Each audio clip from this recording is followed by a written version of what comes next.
giving a 2-minute opening statement.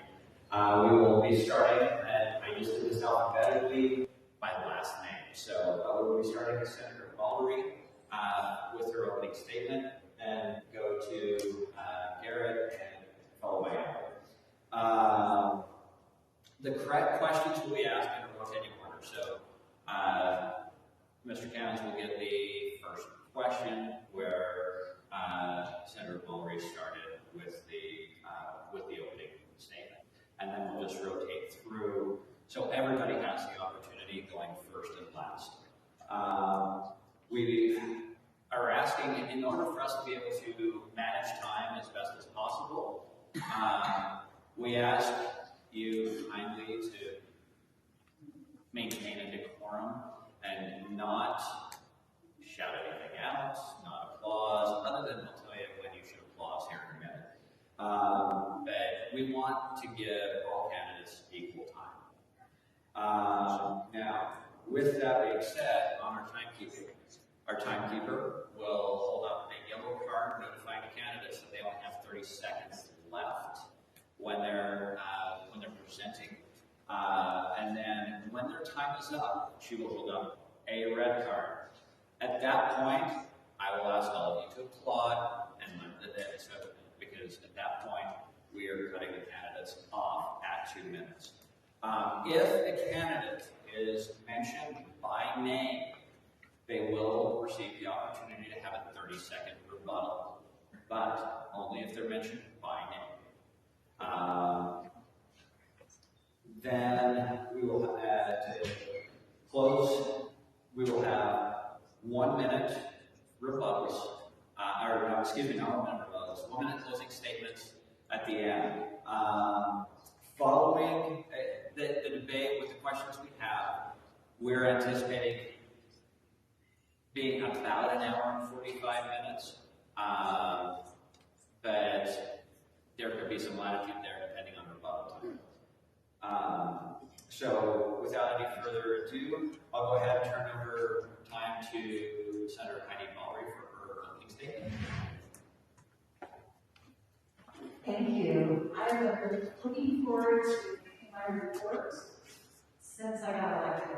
This has been such an adventure for the last several months, being your senator.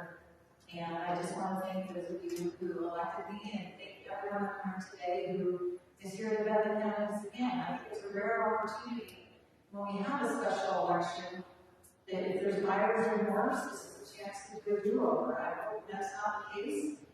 But I think it is actually a benefit to the delegates. So thank you to you for being here and taking your jobs seriously.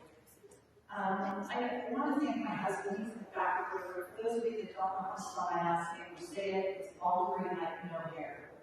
Just like my husband going on. This job requires a lot of bandwidth.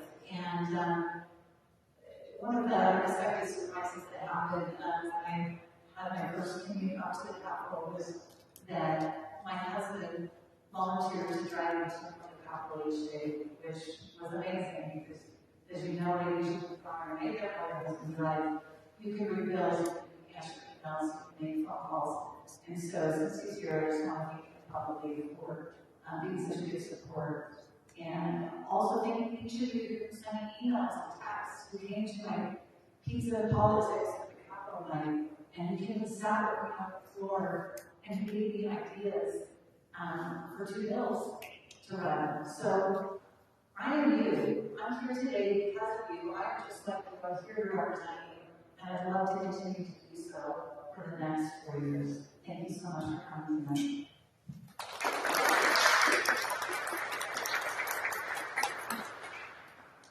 Do I need this for the camera? Yes. Okay. I'll use it. So I actually want to start with a question. Raise your hand if you're satisfied with the direction that our federal and state governments are taking. Oh, my daughter's raising her hand back. I think she really realized how to grab me for a comment. So not many of you are super satisfied. I would guess that most of you are involved and engaged at some level in politics as delegates are working on campaigns because you feel like we need to do something. You're either afraid of what the future can hold, you're afraid of the direction that we're going, or you're worried about where our country's headed. reason I bring up country and state is because historically, we've been able to rely a lot on the country to protect the things that matter most to us. We've been able to rely on the country to protect our freedom of speech and other God-given freedoms. As you see today, we can't rely on our federal government like we've relied on them historically to protect that. And our state needs to step up to ensure that our rights are maintained and that our rights are protected. Regardless of what happens in D.C., we need a state that's safe, healthy, and vibrant, and an escape from all the derogatory and demeaning content that's out there in the world. We need a place where our freedoms can be exercised, where our religion is unhindered, where you and I have the right to have good, open conversation and public debate, where we can critique our political leaders without fear of repercussion. And I'm here because I want to ensure that Utah remains that for a long time to come. There was a time that I got a little discouraged and felt like nothing could be done other than to enjoy the time that I have with my family. But I realize that there's a lot that can be done if we stand up and take action. But to do it, it's going to take more than just me. So a vote for me is a promise and a commitment to join with me and fight against our federal government as they try to impede our rights and protect Utah and keep it the place we want to be. And that's why I'm here. Thank you.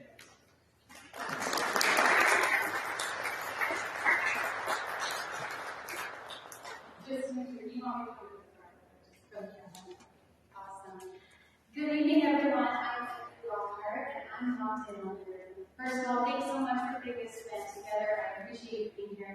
It's been a lot of fun. As a continuous improvement manager, I specialize in solving problems. I identify bottlenecks, and I implement solutions that actually change the outcome. And I'm going to do that for you as your state senator. See, when I was an entrepreneur, I entered the residential solar industry. I took on the big multi-billion-dollar energy industry, and that was quite unique. Just like you, I think some of you are small business owners, I had to deal with a lot of government regulation. And it can definitely stifle innovation and creativity. And what I learned from that is how important it is to have representatives and senators who will stand in the way to protect you from government regulation. And I plan on doing just that for you on behalf. Now, if I'm not doing continuous improvement for a local steel company or taking on the energy industry, I'm serving on the Lincoln City Planning Commission and have been doing that for several years. My ability to see what's going on at the ground level for our community is what sets me apart as a candidate in this race. I understand our transportation issues and I understand our density concerns because I've had to make those policy decisions over the past 3 years. I'm also a mother to two adorable children who I dearly love and have taught me so much. Frankly, they're my bride. I'm running for the state senate because I want Utah to be the place that I have when I grew up here, which is full of economic opportunity and affordable housing. And I'm going to do just that for your kids, my kids, and your grandkids. I'm looking forward to tonight. Thanks so much.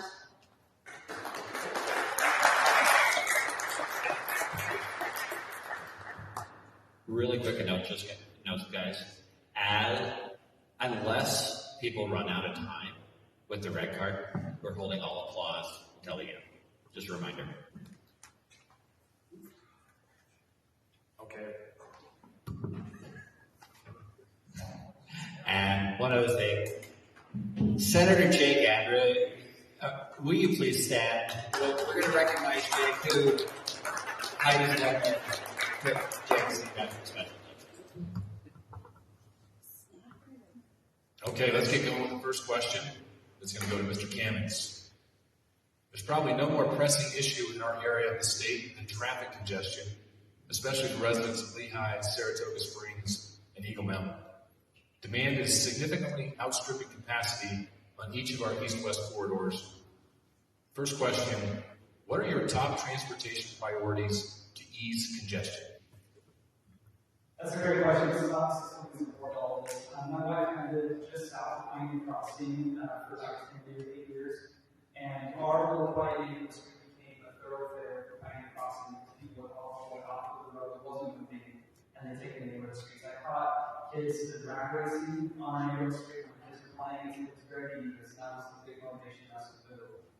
So one of my top priorities is a speeding project for Pine Crossing carried through and finished and brought across the finish line. There's there's been a lot of discussion or planning or ability to see something actually done. I think when it comes to transportation, one of the biggest misses that our government has is that we often look at the biggest projects that we can put our name on rather than doing a lot of small, inexpensive, quick projects that have big result. Pioneer Crossing, I've been a proponent of the sidewalks and having it link to increase traffic by 33%, capacity by 33%. It's very inexpensive, no requirement, it's fast. There's a lot of roads in our area that a single dedicated right-hand turn lane, reverse lane, would have a huge impact on flow, like around the tech corridor here off the freeway. So I think what we need to do as a government is not just look at big projects, but look at the small, impactful, meaningful things that can be done quickly, efficiently, and effectively, and ease the flow of traffic. Just to repeat the question, Ms. Lockhart, what are your top transportation priorities to ease congestion? Yeah, great question. So, like I said, serving on planning commission, I'm very familiar with the transportation needs of this area. 2100 North, I actually live right off of that in Woodward Farm, so it's just almost as far west as you can go for Redwood Road. And that road is a major issue because we have a beautiful children's hospital that just went in, and we currently only have frontage roads. And so at 5 o'clock, there's just no way that first responders can get through to that hospital. It's truly a public safety concern. So I would like to address 2100 North, as well as Pioneer Crossing, and explore opportunities to do both. So when we think about roads and infrastructure, it's important to address the large roads, but additionally we need to look at medium and small roads. And our cities need state level support to get those surface level streets ready for the additional capacity that is coming our way. And so in conclusion, I support 2100 North, Pioneer Crossing, and small surface street improvements. Thank you. So we all love where we live until we get in our car. And then we question that. As I look around the room, I see several, the first two rows, former and current city council members in the room. And so first of all, thank you for your service. And second of all, I want to talk about what we did in the legislature this session. And the bill that I'm super excited about is coming into law is Representative Cammans Cruise's bill, House Bill 430. And what it does is it gives us public transit innovation grants. And so, you know, a lot of these cities have been paying local sales option taxes, and we're getting nothing for something. And that needed to change. And so what this bill does is it says, you know what, we're going to reduce the amount of the UTA receipts from our local option sales tax. And we're going to reallocate that to things that we can actually use instead of getting nothing for something. And so I actually had a conversation with Cameron Jill, the president of Custody of Busy Towns, and the city council member, Lockhart, and we talked about what it would look like to have an option to do a loop going from Eagle Mountain to the Springs and Lehigh, and to get to those other transit options. So again, this really puts control back to local control, which I 100% support. And these guys have kind of covered the things that UDOT has always prioritized. They have metrics that are weighted by growth. 75% of the factors of the metrics deal with growth, and the last two factors do not. But that's the way it should be. It should be determined by horse trading or who has the best populace. And we should let the people decide. Since she mentioned us, Your name was. It's got to be the items mentioned. Okay. All right. Question number 2. We're still in transportation. What role, if any, do you see for public transportation in our area of the county? We'll start with Ms. Lockhart. So public transportation is a fantastic option, and I'd love to see planning on the west side. Right now, we are currently putting in light rail that's going to go by where Young Living is, and that's really exciting. We're going to have 2 stations there, but that is not quite far west enough, in my opinion. So I support public transportation efforts out west, because what's going to happen is we get more and more population growth out there. We need more options, and public transportation is a fantastic option. So I'm a huge supporter of making public transportation Senator Balderree. Thank Do you want me to you. repeat the question? Or you good? Do you want me to repeat the question? Sure. What role, if any, do you see for public transportation in our area of the county? It's the number one universal concern. When I talk to delegates, when I talk to people all over the district, it's the number one concern. And so it's no surprise that we should have a huge role. As a matter of fact, we just came to the squeaky wheel gets the grease. Well, because I've been so concerned and involved with different meetings, USDA, MAD, WNRC, they actually asked me to be on, the only senator that I'm aware of, and 2 House members, to be on the transit fresh flow study group. We just had our inaugural meeting. And so we're going to look at these transit options. And so besides that, I currently one of my committee assignments is sitting on the transportation committee. And aside from that, I recently received the Transportation Champion Award from the Utah Valley Chamber of Commerce. So if you're wondering if transportation is at the forefront of my mind, you better believe it, and I got your back. Mr. Cammans, do you want me to repeat it? No. You can repeat it all you want. I still think our public transportation does. And I don't think it's a really useful option right now. So when I was going to BYU, my wife was working in Lehigh. She brought me up to take public transportation home. It's at least 2.5 hours to get from BYU to my mom's house in San Diego. It takes 25 minutes to the car. Our public transportation fails to meet the mark and fail to achieve a system that actually works for enough people to make it useful. I think the public transportation can be a great and effective way of offloading traffic from roads, but I don't want to see our state government pouring gobs of money into bus tracks that aren't used, buses that aren't used enough, and trains that aren't taken enough. So I would actually like to see a private option for public transportation that's private knowledge, private industry, private smarts, and now tax is done for the bus routes that we're replacing. One more transportation question, and this one is top of mind and top conversation in our area, a little bit more specific. UDOT's current plans call for widening Pioneer Crossing, necessitating the removal of several dozen homes. Do you agree with that proposal, or would you prefer another alternative? Please explain. Senator Balderree first. So Pioneer Crossing currently, it is built to serve 35,000 vehicles, and it's almost to 60,000, well over capacity. So something needs to happen. And unfortunately, no matter what option we choose, someone's not going to be happy. And so I do believe that it needs to be widened. The plan that UDOT actually has in place is to create reversible lanes. Some of you might be familiar with some of those driven through in Salt Lake County. And the reversible lanes would go from I-15 all the way to Redwood Road, and then they're also going to add striping to the lanes from Redwood Road to Mountain View Corridor. And so it's a project that's a price tag of $77 million. We're looking at starting that in 2026, and unless someone comes up with a better plan, I'd love to see it, but no matter what option we choose, there are going to be homes, there's going to be people who are dissatisfied with any option, but staying the same is definitely not an option. I understand that at times amendment is necessary, but I don't think we have to be there yet. I would like to exercise every other option before we start taking people out of their homes. So Pioneer Crossing can be widened for at least 2 additional lanes without amendment being necessary. We also have a lakefront road just south of Pioneer Crossing that we developed where no existing homes can offload traffic from Pioneer Crossing.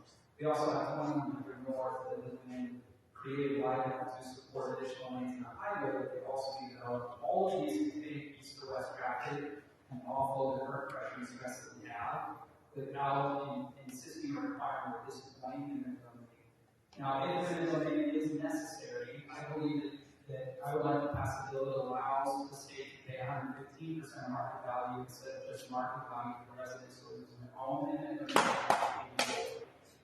but I think there's a lot of things we can do before we have to take that drastic measure to improve traffic east to us. Well, this is where my supply chain expertise comes in. So, a little context into the Pioneer Crossing. The issue is that we have severe wait times, up to 15 minutes currently. What's going to happen if we make it a freeway is that it will cut off some of the access points so that people can go faster. But what I know is that when you cut off access points, those people don't just disappear. They still want to get on, and so they're going to end up moving the bottleneck off of Pioneer and into the neighborhoods around the lake. So now residents who are going through Pioneer won't have to wait, but you in your neighborhood will.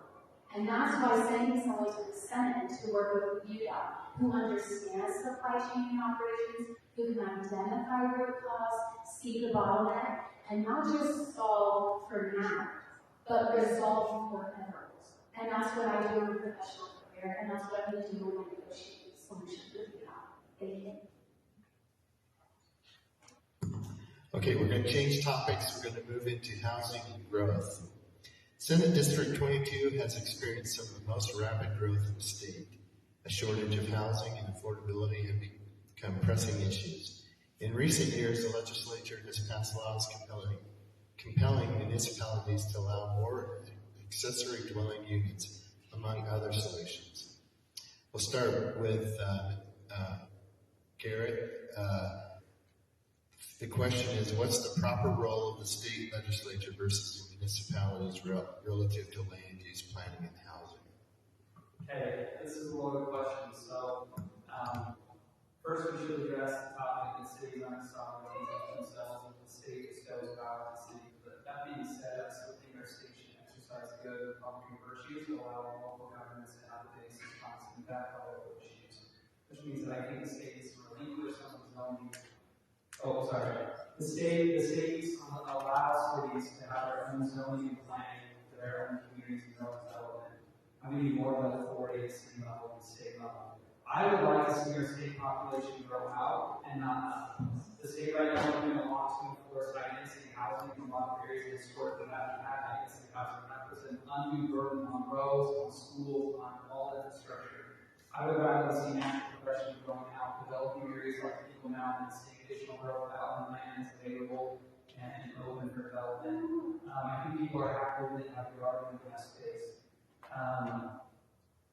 If we relinquish the authority of the state to serve our cities in terms of zoning, we need to make sure that citizens know we are engaged at a city level. Cities don't always make good decisions. So by saying that the state should be more authority and more autonomy, the state should have city citizens who are engaged and involved in the city's planning processes and are eager to participate in those to ensure that cities are making decisions that are effective. Thank you, Ms. Lockhart. Thank you. So serving on the Planning Commission has given me a really good insight into this question. What is the role of city government in zoning and planning? And the Supreme Court has actually given us about 100 years of precedence on that it belongs with the city. And that cities are designed to be responsible to their communities. You bought property in your community. You get to design your community, your city councils, and your planning commissions. And that's what I believe in. I believe that local control is the answer here. Now, when we redo our general plans, and I think Eagle Mountain's currently doing it, we just did it, that is when we show up to those meetings and participate and say, we'd love to see how you guys get here, we love having your lots here, this is where we want our next tech center. It's designed that way so that you get to own land and community that you love, and that you're a part of it. And so I strongly support local control when it comes to city zoning and planning. Senator Balderree. Thank you. So, I actually brought this up on the last election cycle, and that was that over the years, probably the last 8 years, what I see is encroachment upon the cities from the state level. And I'm not even on the city council, but I was the chair of the Talk Planning Commission for 3 years, 3-year appointment. And as a chair, one of the things that gave me the most pleasure was to restore and uphold private property rights for individual owners. And even though cities are technically political subdivisions of the state, I think that is used as a bludgeon too often to allow the state to be heavy-handed when it comes to cities.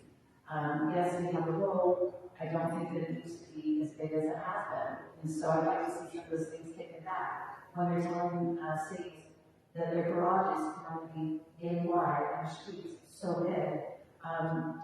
It's just like the federal government, all the BLM land here, right? An absentee landlord doesn't do nearly as well as those who live in the cities. And so I'd like to see the city do less, and I think that's the right answer. And honestly, to repeal some of the things that have done in the last few years.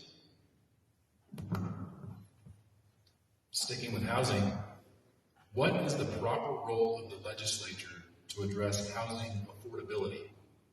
Ms. Lockhart, here first.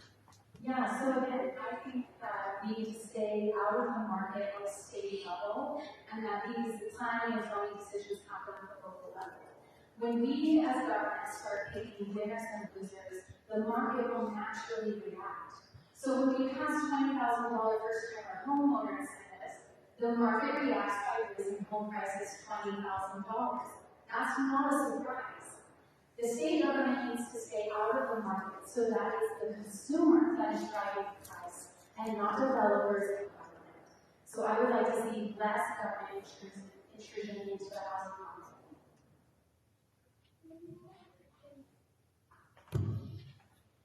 Let me repeat the question. What is the proper role of the legislature to address housing affordability? So, I'm crazy, I'm a free market gal, and I believe that market-driven solutions are superior to government solutions. Often, in the name of doing good, the government does poorly, and I can say that now as a legislator. And we see it at all levels of government, not just the state, federal, can all be guilty. And so what I would like to see is limited government intervention with more market-based driven solutions. We all want affordable housing. I've got 3 young adult children, and maybe someday they'll get married, and we have a basement that's available now. I don't think that that's their first choice or mine. And so certainly this topic hits home. And I look around in the audience, and you are a young adult, or you have them. And so this hits home. We are the 3rd most expensive state after Hawaii, California. That's not a score, report card that we want to wrap it up. With average median home price being $566,000. Yes, we're desperate for something, but I don't believe government interfering is always the best answer. The state has a goal to build 35,000 homes within the next 5 years. And when I say the state, I mean the governor. And I think that there's some who are on board with that. How that's done? When I look around the state, we have 190,000, I'm repeating it again, 190,000 entitled units available in the state, and yet they're clamoring for building more. So I ask you, do we need to build more units? Do we need to take care of the entitled units that we already have? So I think sometimes we're looking in the wrong places. So, as you promote free market, I also think there's 3 distinct things we can do as a state to help with our housing crisis. Find some solutions. The first is to improve infrastructure so that the new communities are more accessible. Eagle Mountain should be more accessible and easier to get to, so it helps the community grow. The other thing that we can do is we can put limits on the number of homes, single-family homes, that out-of-state companies can own within our state. We lose a number of houses to cash buyers out of state or corporate conglomerates that's attempting to buy out our market and raise our prices. So I want to protect single-family homeowners in the state, put laws in place to limit the number of single-family homes that out-of-state corporations can have and make sure those are enforced. The third thing that we can do is slowly repeal so many of the tax breaks that we get in California. Tech companies can come here and turn our housing market into a California housing market. We've made it so simple for them to come. We've made this a competitive place in the market, and that's unfortunate. Unless you're in that sector, it's hard to afford a house in the state of Utah. So I want to slowly repeal some of those tax breaks that we give that sector to move to Utah and get more of a level playing field for all sectors and all industries and help reduce some of this over exacerbate competition for single-family homes. Thank you. Senator Balderree, we'll start with you on this question. What are your views on higher density housing? As if you haven't already been talking about it. Go ahead. Honestly, my personal preference is a single dwelling family, single dwelling unit. But what I want and what I believe in is again free market. So if people all of a sudden there's a fad for tiny homes or super high density or mega homes, I think that people ought to be able to build whatever it is that they want. And so I'm not opposed to high density, but what I am opposed to is mandated high density. So if people want it, let them build it. Whatever it is, I'm open to high density, low density, mid density, rural, but I think the market on the side and not those in power. Mr. Cammans. I would agree. I think that the decision for zoning and high density housing is sort of like largely with the cities and not enforced from the state or controlled from the state. High density housing is challenging for reasons that I've already mentioned. It places a disproportionate stress on infrastructure in the vicinity. So it needs to be time for delicate dating, prepared for delicate dating. The state level is not appropriate level to make those decisions. Cities can do that for themselves. Ms. Lockhart. Thank you. So I believe that one of the solutions to our housing crisis is the increase in product types. And when I say that, that makes people concerned about high-density housing. And I get it because I live in Lockhart Farms right across from the exchange, and I'm dealing with 2100 North every day. Here's the thing, if we can get people into those situations, and we can frankly encourage our cities to negotiate ownership in some of those high-density areas, that is going to help get our young families into wealth faster. They'll start with something small in a high-density area, they'll move into a townhome, and they'll move into a starter home or a half-acre lot if it's so desired. And so for me, I think the solution relies on more product types, and we should be strategically placing the high-density housing in our transit. And that is done at a city level, and again, support local control of this issue, and the cities and the planning commissions can do a great job of that with the public input.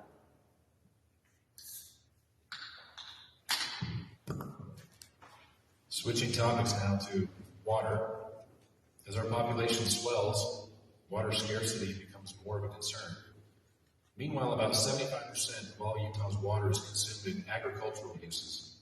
So here's the question, starting with you, Mr. Cammans. What do you think about water conservation policy statewide versus in our urban area? So we always encourage good stewardship of our resources, especially our limited resources, and water is definitely a limited resource. Water is going to be a limited resource for even mountains that grow. If you want to look at a lot of property, there's a lot of property around 5-acre parcels with nothing green on them because there's not enough water right to grow. And so water is definitely an issue. It starts with encouraging stewardship, it starts with responsible consumption and promoting responsible consumption. At the state level, there are a few things we can do. There are invasive and non-invasive ways of developing water, and I always am a fan of starting with non-invasive ways. And so changing our reservoirs to be deeper so the water is held below the surface and is less likely to evaporate creates a more efficient water system where we lose less water. The Great Salt Lake uses a ton of water to evaporation right now. It's important for industry that it's too shallow, it's too broad, and it uses too much water for evaporation. Utah Lake, the same thing said. We have a number of reservoirs and networks in our state that deeper would help. We can also strategically close or encapsulate water that's in motion. So rivers and canals are really efficient at transporting water, lose a lot of water to evaporation and ground loss. Encapsulating and closing those makes the process a lot more efficient. I think that's my own cell phone being interrupted. That's a karma method. But there's a lot we need to do to conserve. What we need to support agriculture, and we cannot take away agricultural rights, especially long-term agricultural rights. It's an important part of our industry, it's an important part of our food process. Even if you're growing alfalfa, it's supplementing the rest of our vegetation and animal growth and development, so that needs to be protected. But stewardship, conscientious plans that reduce the amount of loss to evaporation and undesirable ground loss are all good ways to start. Just to repeat the question, how do you think about water conservation policy statewide versus in our urban area? Yeah, so as a Republican, I typically talk about what's not the proper role of government. But tonight, I actually believe that water and infrastructure is the proper role of government. That this is a scarce resource that we all use, and that is our jobs to be good stewards of that resource. So for me, I've seen, as we try to develop here in the urban area of Lehigh, that we are limited to offering those product types that I mentioned to you because our water infrastructure just isn't there. And so in order to be a good steward of that resource, we need to be invested in our infrastructure. And I believe the state's role in that is to continue investing. I think this past legislative session, we did $30 million of water infrastructure funding. I support that, and I support continuing that investment so that we can trust the water that we drink.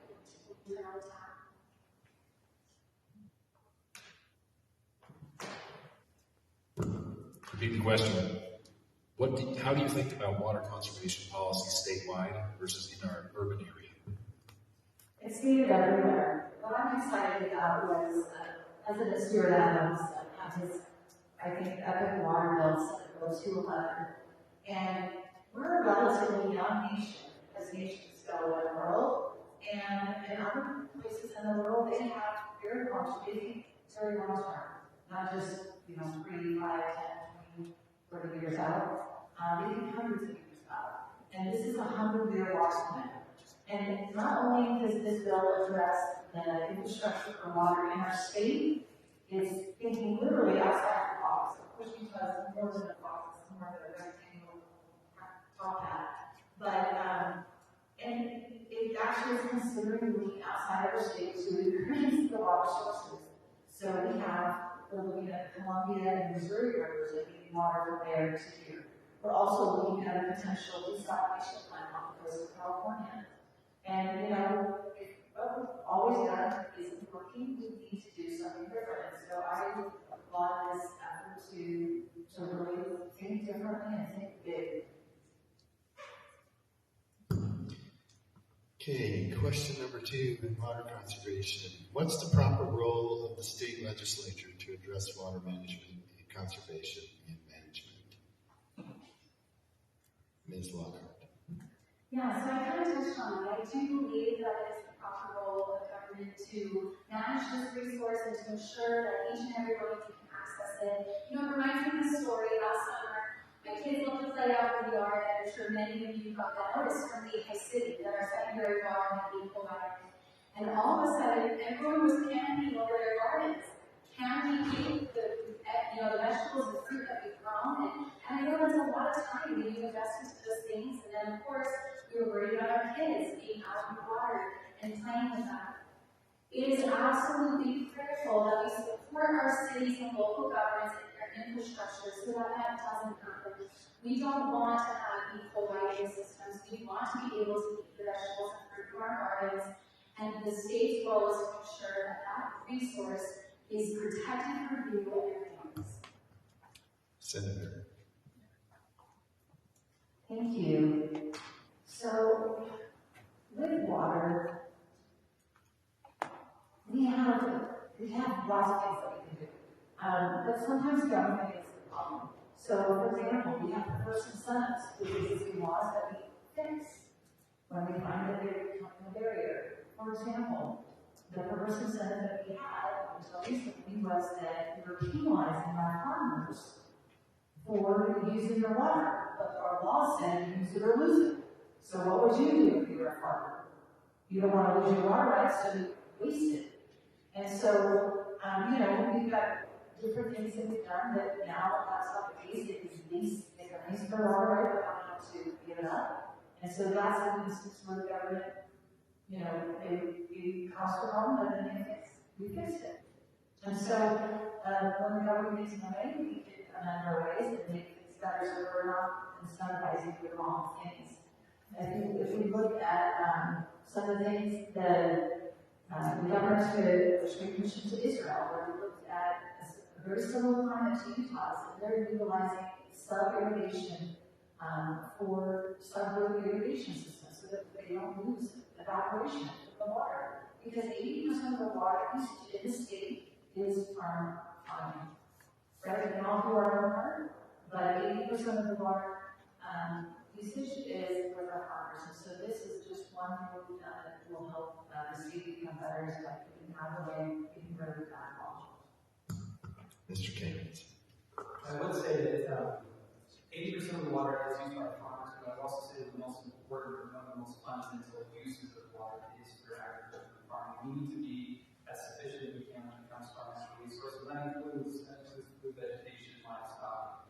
So that's something that I always want to support. I would love to have more food grown in Utah, sold in Utah. When it comes to government, first and foremost, it should educate and inform, and be out by example.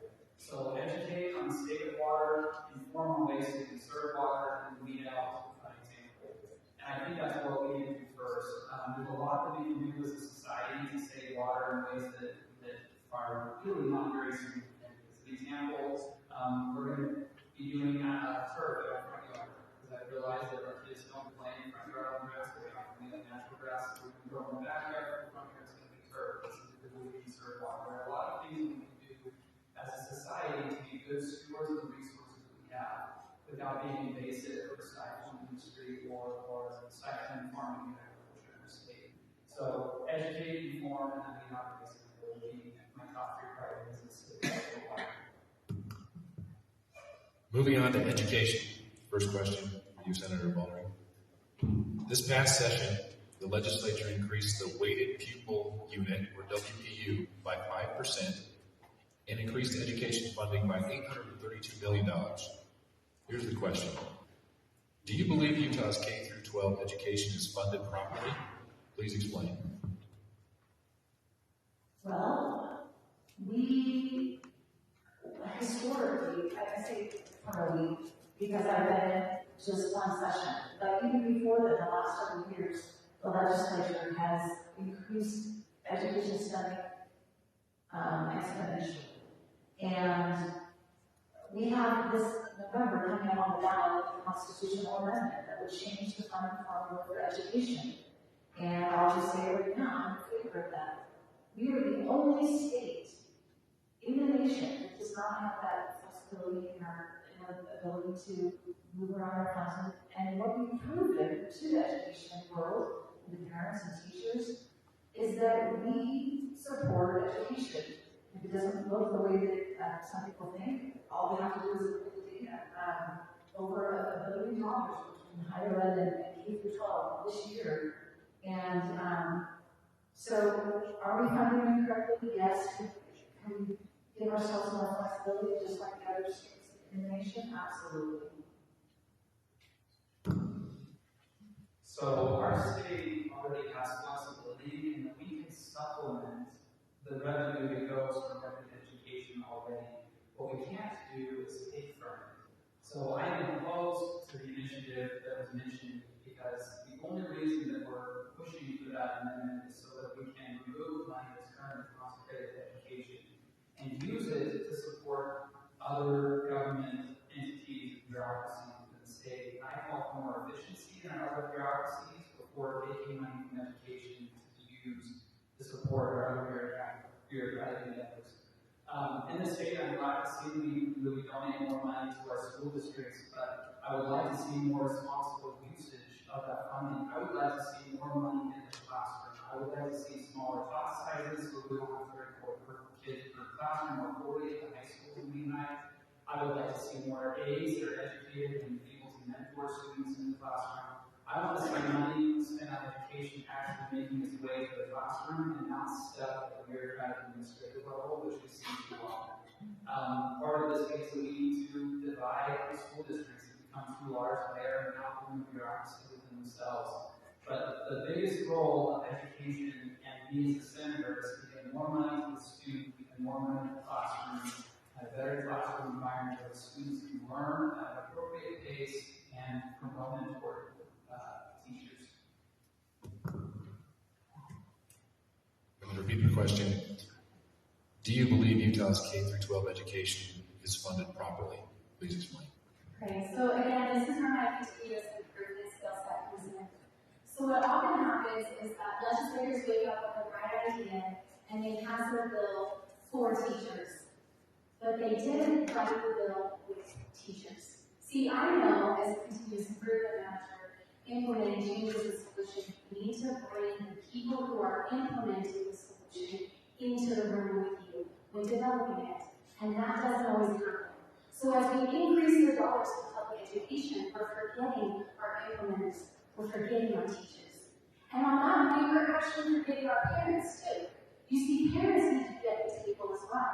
I think that education is strong parent involvement, listening to teachers and involving them in the discussion, and really empowering our students to succeed. So for me, it's so much about getting the dollars to the classroom, it's about involving the teacher in the solution, and I look forward to doing that with you and the teachers in our community as your state senator. Thank you. Okay, the next education question is, what accommodations, if any, do you see as appropriate in schools or public facilities for those who have transitioned or are in the process of transitioning? Mr. Cammans. First and foremost, I believe strongly that every student has a right to feel safe in school. School should be safe from harassment and ridicule. However, I do not believe that every student has the right to dictate which team they play on or which bathroom or facility they use.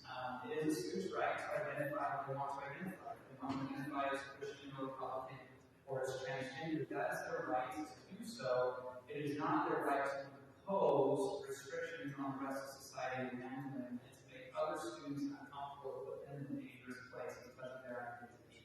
So I was a big advocate of the bill that was passed this session and protected locker rooms so women in locker rooms from transgender students who are also attempting to use the same locker rooms. I don't think that anybody with female anatomy should be forced to undress themselves next to somebody with male anatomy.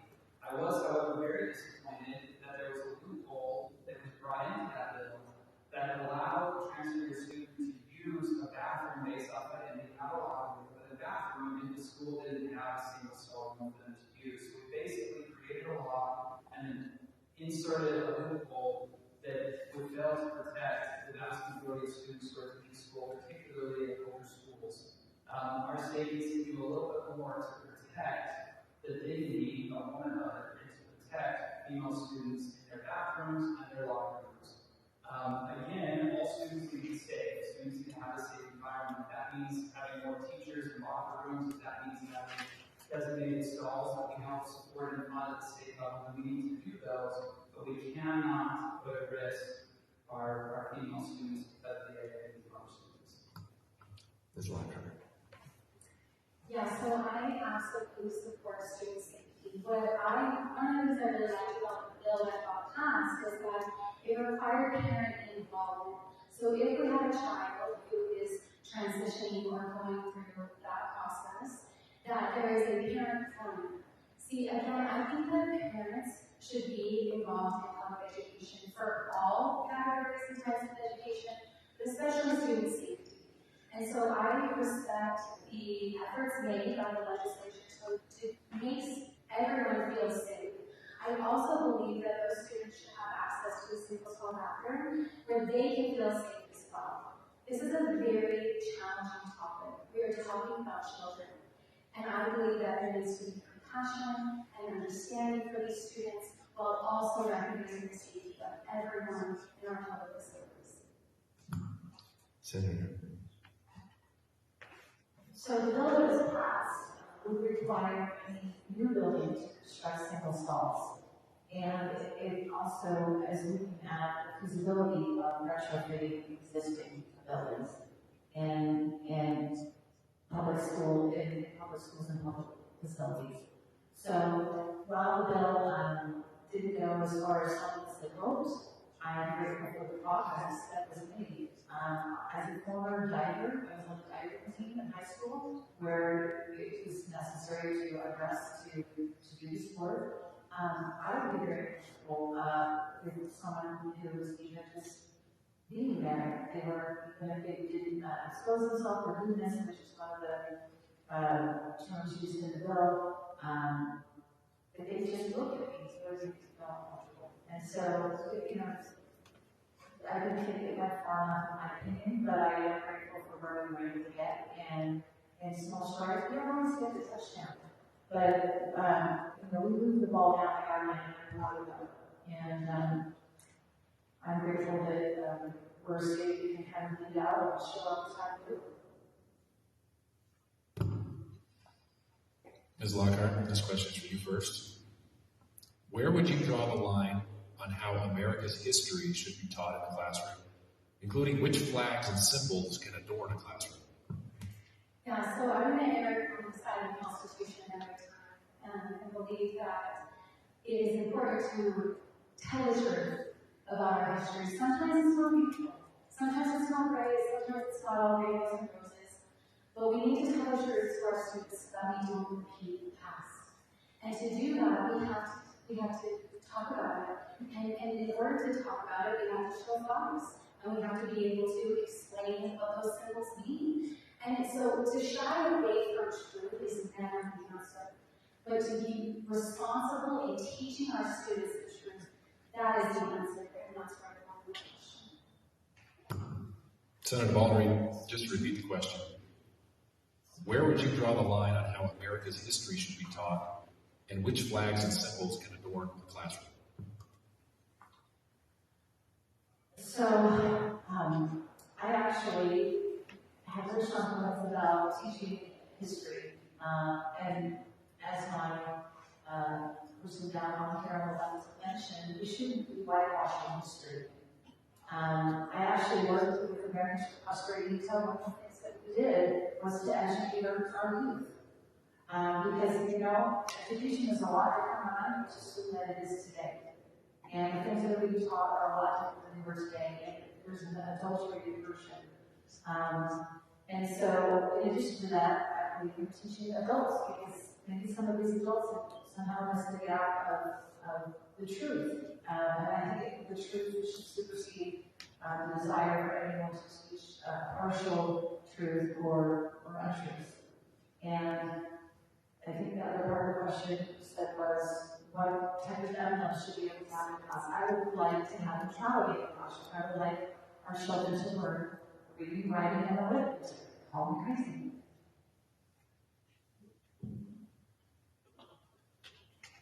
I'm going to be a little more specific. I think what I think is appropriate and not appropriate just to help everybody kind of understand what my thought process is. You know, for one, I think that critical race theory or divisive content doesn't have a place in K-12 education. There's no reason to divide and conquer. We need to unify tonight. I'd like to ask if anybody in the audience knows the first two countries that fought to end global slave trade. Does anybody know? England and the United States. Okay, we were the first two countries in 1811, 1813 stood up and said, this is wrong, we're putting into it. That's a part of history that's too often forgotten. There are too many parts of history that's too often forgotten. In place of rhetoric that's more accommodating to the mainstream social pressure today. I think that overly sexualized content has no place in a classroom. If a teacher attempted to talk to a student about their sexuality when I was in high school, that teacher would lose their job and lose their teaching license. For some reason today, that doesn't have appropriate and common place. And I don't think that sexuality, particularly the sexuality of the student, should ever be a conversation for a school setting. When it comes to classrooms, for a long time, we've been asked to remove religious monitors from classrooms. We don't see crosses in public school classrooms. I think that should extend to other social movements that are, in essence, a religion, and that would include pride flags. I don't think that they have a place necessarily in the classroom on the wall. We need to let students know that they're valued and appreciated. These students can dress in the way that they want, and they can show off their representation in the way that they want, but we don't have to necessarily endorse all of the movements in a public classroom setting. So, keeping divisive material out of the classroom, I think, is really important. Keeping inappropriate and sexualized content out of the classroom also important. Thank you. Okay, we're going to change topics and go into economic development. When it comes to economic development, cities have provided tax and other incentives to lure large companies and big investments into their cities. For example, Lehigh has incentivized Micron and Adobe. Eagle Mountain has incentivized Tyson Foods and Facebook. Senator Balderree, under what circumstances do you believe it's appropriate for the government to provide incentives for private investment? Not very often. So, you know, actually had this conversation with a friend today. The property that the company sits on, I think the taxable value is $6. That sound right?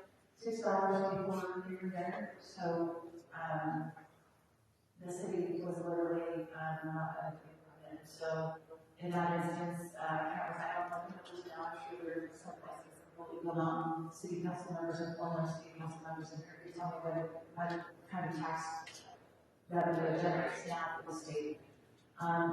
It has to be very judicious. I believe in the free market. I'm against anti-capital communism.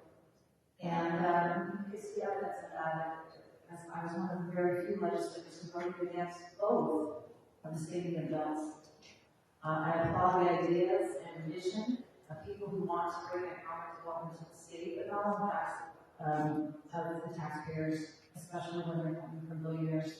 And when we set a precedent, then people continue to come with their hands held out. And so we have to be very judicious and when we make this economic decisions. Thank you, Mr. Cammans.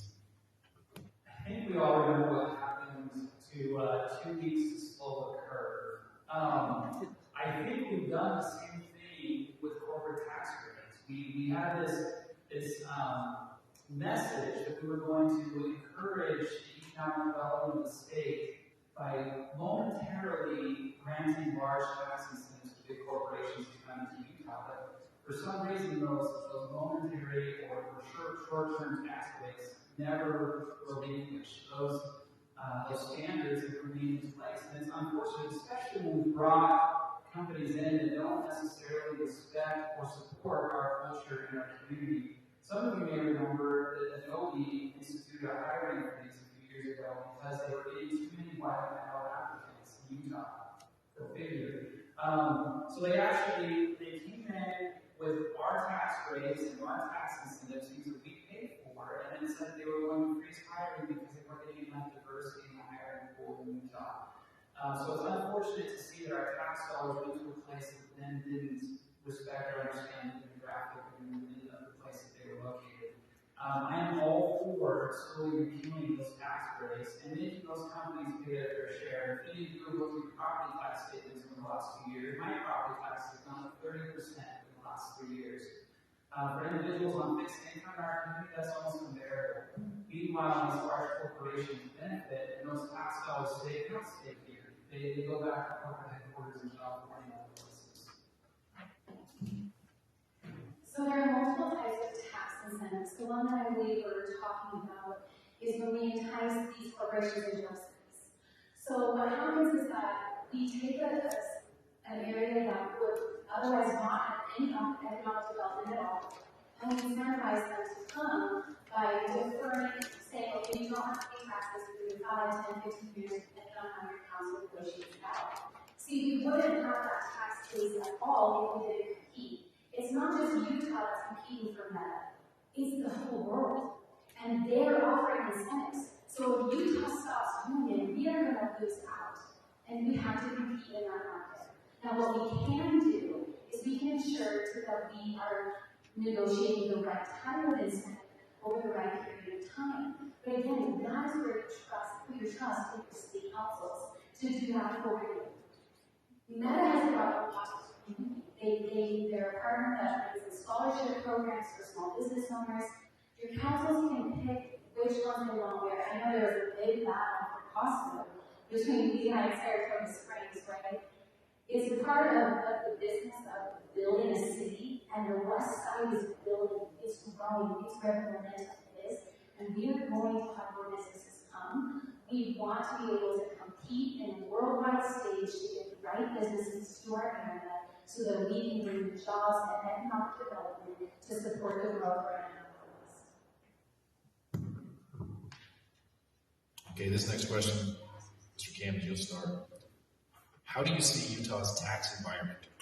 What specific taxes would you like to see reduced or eliminated? Please explain. Right now, it feels a little hostile, at least. For me, it does.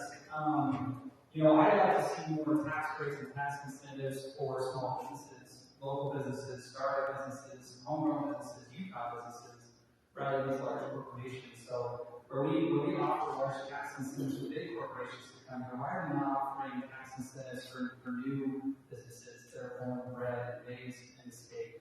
Small businesses should get direct income tax as well. I'd also like to see the state put caps on the growth rate of property taxes and other taxes that impact individuals on fixed incomes, so that we see a leveling of the tax burden that's being placed on us and growing dramatically.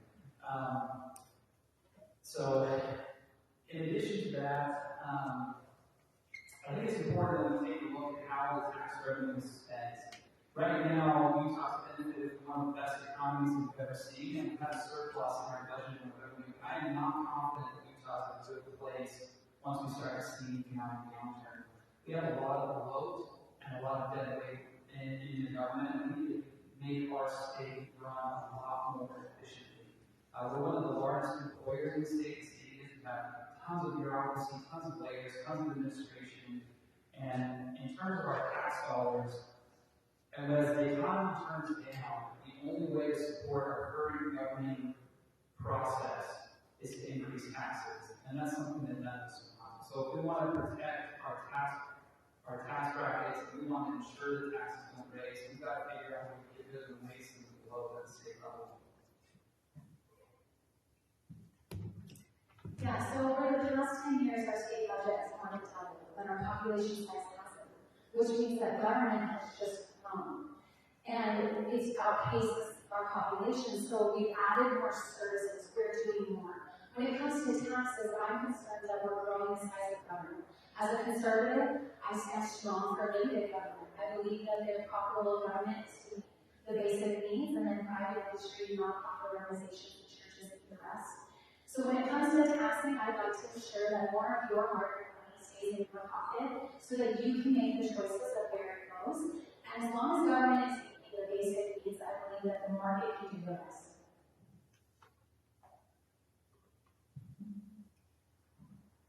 Just to repeat the question, how do you see Utah's tax environment, and what specific taxes would you like to see reduced or eliminated? Easy peasy. We need to get rid of the tax on Social Security. We need to continue to chip away at reducing our income tax rate so that we can stay competitive with our surrounding states. I was a proud co-sponsor of the income tax amendments bill to reduce your income tax to 4.55% this year. And the other thing that we need to do is not just about taxes, it's about cutting spending. And I will tell you, I am not afraid to do that. As a matter of fact, I did that very boldly on the first day of Special Services Appropriations Committee when I recommended that we cut all of the cuts that they proposed wholesale.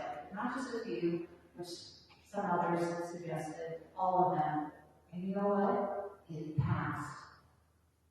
Until the lobbyists called and told people that they were going to thunder challengers.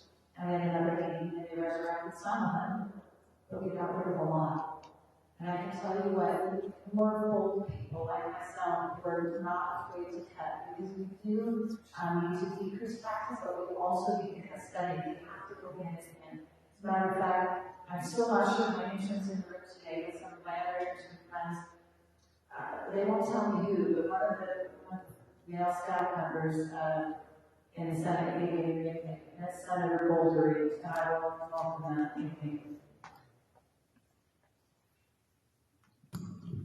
Okay, we're going to move on to another fabulous topic called social media. And over the past two sessions, the legislature has approved laws requiring social media companies to verify the ages of users and disable certain features on the devices used by minors. We'll start with you, Ms. Lockhart. To what extent do you agree or disagree with this approach? And as a Utah State Senator, how would you think about the best approach to protect children from the harms of social media? That's a great question. So as a mother of children, I absolutely support the checks that we have on the social media companies. Just like with alcohol and tobacco and other harmful drugs, we ask for ID so that we don't use those things. And so children have access to these things. And so I believe that this form of ID is submitting ID, that parents are involved in this is key to ensuring the safety of our children. I think the legislature is on the right path to prioritizing child safety with these tools that can be so harmful to their mental health. Senator Balderree. By the way, just so everybody knows, this is the last question. Thank you. No pressure. So, I want to tell you that I actually worked against the social media bills last session. This session, however, when I looked at a new iteration, I am comfortable with it. The reason that I was against it last session is because it was unconstitutional, and that's why we have legal challenges. However, with the new iteration, it no longer has the problems with the First and 14th Amendment.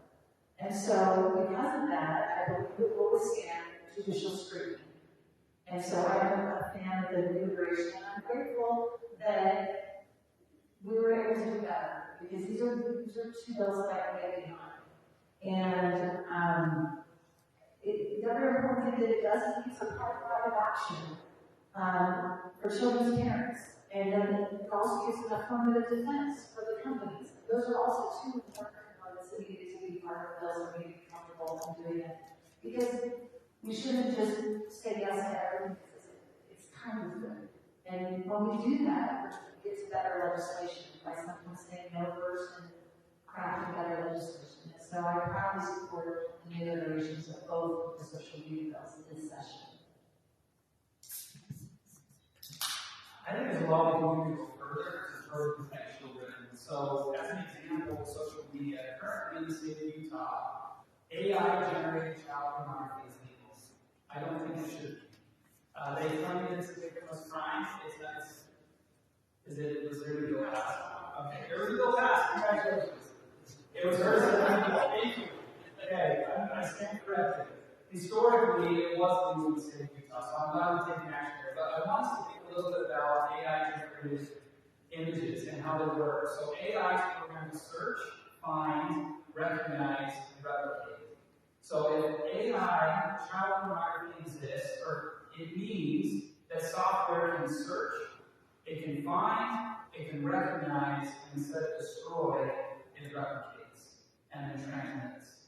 I want social media platforms to be held accountable for any transmission of child pornography on their platforms in the state of Utah. Their AI can find it, it can recognize it, it can identify it, and it can destroy it.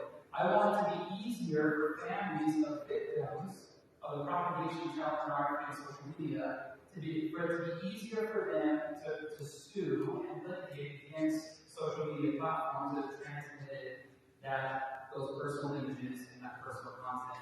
So when it comes to AI, we can do more to protect children, to preserve the integrity of them, and to put financial restrictions or penalties on social media companies for inappropriate content propagating on platforms. Okay. Thank you. All right, thank you, everybody. We're gonna. Yeah, she answered first. Okay, thank you, everybody. I appreciate everybody coming out tonight. We didn't have any rebuttals. They were short to the point, so we're actually going to end a little bit early tonight. And I appreciate you guys all maintaining decorum during this debate. So we are going to go to closing arguments, and we will start off with Heidi, followed by Garrett, and then finishing up with Emily.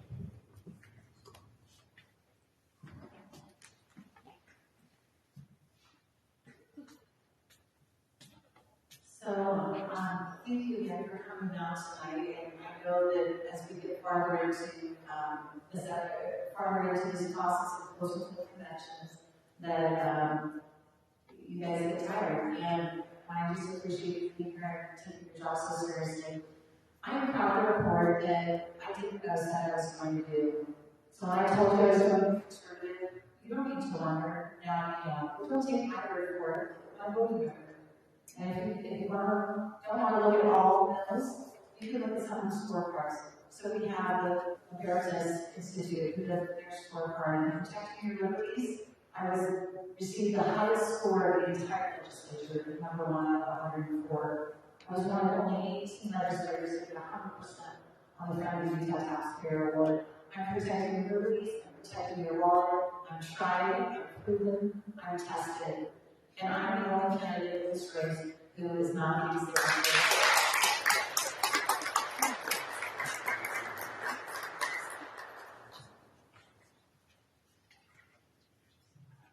My campaign is probably going to hate me for this, so you can plug your ears. But I am not going to be perfect. I'm not the smartest person in the room. I don't know every bill that passed in the legislature this year. I'm not going to promise that I can solve everything, but what I can do is I can promise that I will lead out, and I can promise I will fight the good fight, that I will protect our God-given freedoms, that I will protect the Constitution, and that if you stand up and you fight with me, we can do great things. I can't do it by myself. The problems in this country far exceed what I can do as an individual, but if we stand up together, if we rise together, if we speak out together, we can make this place a better place. So please come with me and join with me. Thank you.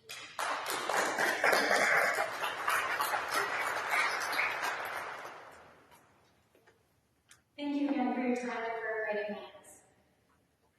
My skill set is exactly what we need right now. Our biggest pressing issues are transportation, and that is exactly what I'm going to do. I can narrow in on the bottlenecks, and I can ensure that our solutions will spend hundreds of billions of dollars, that it's not moving any of the issues around, but it's actually solving them.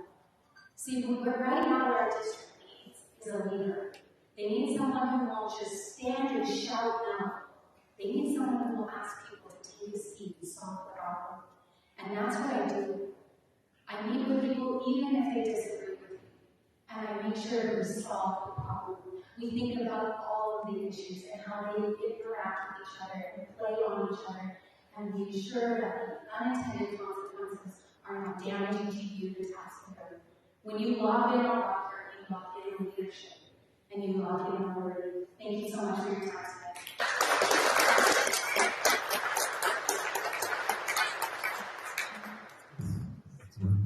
All right, thank you everybody again for coming. We are going to have a meet and greet after. You guys can stick around, talk to the candidates, ask them some more questions that you may have. Also, it would be great if you would help put these chairs away. I'll roll the racks out here. If we could just throw them up there, then I don't have to do it all. I appreciate your help, and thank you again for coming. Stick around, talk to the candidates.